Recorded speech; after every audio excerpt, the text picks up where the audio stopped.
mga kayuday, for this video magluluto tayo ng sauce sa ating pasta. Ito po yung ating gagamitin. Meron tayong bawang, kamatis, parsley, at yung ating fish fillet. Lalagyan natin ng broccoli at ito naman po yung pasta na gagamitin natin. Ayan yung fusilli pasta. Kaya tara, samahan nyo si Juday. Ayan, maglagay lang tayo ng olive oil.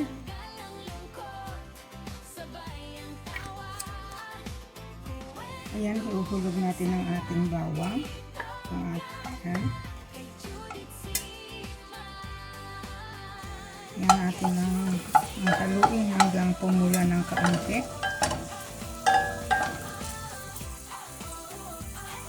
Pagdaman tayo mga kajuday, ayan, nakalahanda na rin tayo ng ating tubig na gagamitin natin sa ating pasta. Ayan mga kajuday, ihulog na natin yung ating fish fillet, bawang.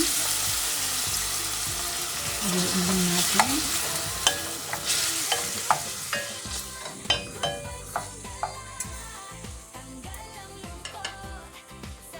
Ayan mga kajuday, lalagyan natin siya ng paminta. At lalagyan din natin siya ng, meron na akong tuyong dahon ng sibuyas. Ayan. Lalagyan din natin para hindi malansa. Sabagay itong fish fillet na to hindi naman siya malansa eh.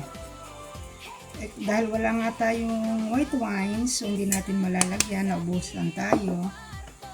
Tinanghaluin. At ihuhulog ko na po yung ating parsley. Ayan. At ang ating tomato.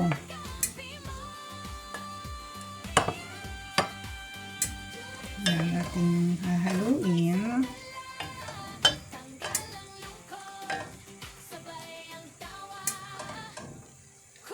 Ayan, hintayin natin maluto. Yan mga kajuday, lalagyan natin siya ng ayan, konting tubig. Ayan, lalagyan natin ng konting asin. Yan mga kajuday, takpan muna. At para pag naluto na yung kamatis, ihulog natin ang ating broccoli. Ayan mga kajuday, ngayon huhulog na natin ang ating broccoli. Dapat half cook lang ang pagkaluto natin para masarap siya sa pasta. Ating haluin. Luluto lang natin siya na mga 10 minutes para half cook, masarap siya sa pasta. Ayan mga kajuday, ating takpan ulit ng ating sauce ng ating pasta. Ayan mga kajuday, tingnan natin ang ating ayan, malapit ng maluto ang ating broccoli. Ayan mga kajuday, kumukulo na po yung ating tubig. Ay naglalagyan na natin tayo ng asin. Ayan, lalagyan na natin ng asin. Dahan-dahan lang kasi mag-evaporate. Ayan. Ayan mga kajuday, huhulog na natin yung ating fusilli pasta. Ita-timing natin siya ng 11 minutes. Haluin natin kasi magdidikit sa ilalim. Dapat pag hinulog mo yung pasta ay haluin mo kasi pag hindi mo siya hinalo, didikit. Ayan. Ito natin. Ita-time natin ng 12 minutes. 11 minutes pala. Para yung pasta ay al dente. Ayan, maluto na po yung ating broccoli.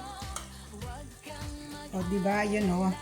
Maganda kasi ang half cook lang. So, ngayon, papatay na natin ang ating sauce. Ayan.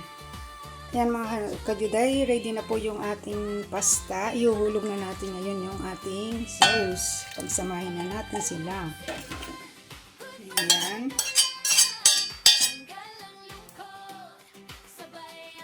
At ayan, ating haluin ng maganda.